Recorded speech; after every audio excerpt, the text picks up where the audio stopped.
Hey guys, welcome back to another episode of How to Fish Friday. Today we are going to be teaching you the Albright knot, and this knot is used for tying a fluorocarbon leader to a braided main line.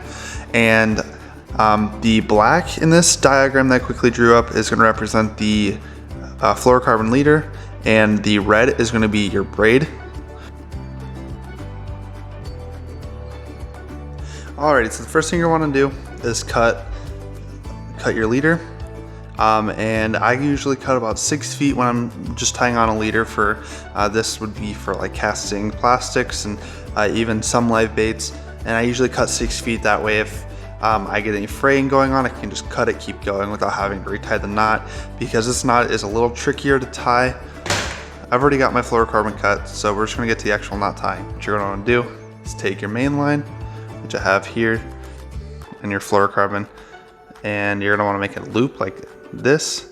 I just did it out of habit on accident instead of telling you guys what I'm doing, but make a loop. I made it a little more exaggerated just for purposes of demonstrating for you guys, but I usually like to have 3 inches or so, just because you're going to be working up and down this loop.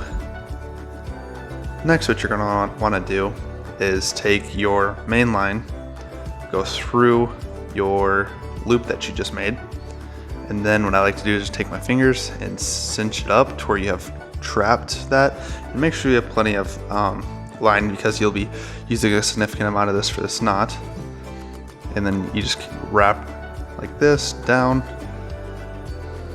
and I usually like to do it 5 or 6 times, but if you're using heavier stuff like my 65-pound leader, I'll usually only do that one about 4.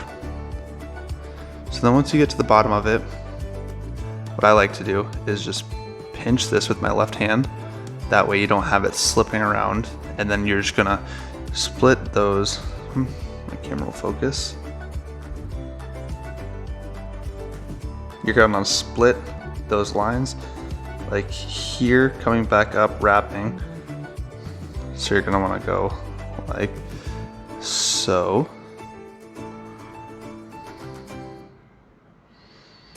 I'm just gonna wrap, and then usually what I do sometimes is just keep adjusting my fingers and going back up. And then once you've reached the end to where you split that last knot, what you're gonna want to do is, if you're not careful, so you can see this one goes out and then in.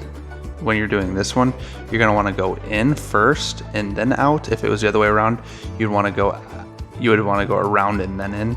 But in this case, you have to check on your own. But in this case, you just go in first, so in through the loop that you went through the very first time, like so. And then what you're gonna want to do is just pull the entire thing like this and cinch it down, and it's a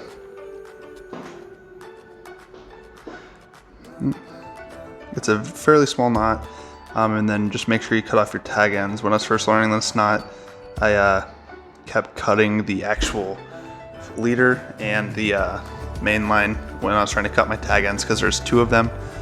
So make sure you don't do that. Make sure you cut the tags, and just cut them close. The closer you cut them to the actual knot, the easier it'll fit through the guides. But also you don't want to cut too little, because then if something does slip, you'll potentially have failure in your knot. So alrighty, there you have it. That's the finished product. Like, it's kind of complicated compared to if you're just tying straight to a lure, but trust me, having that leader disappearing in the water is very beneficial and very awesome. But yeah. Alright, well there you have it, guys. That is the Albright knot. I would like you guys to comment down below, what are some things that you want to see us put on the How to Fish Friday.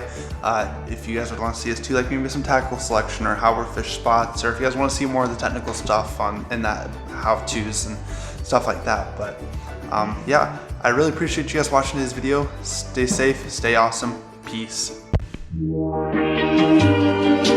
This is our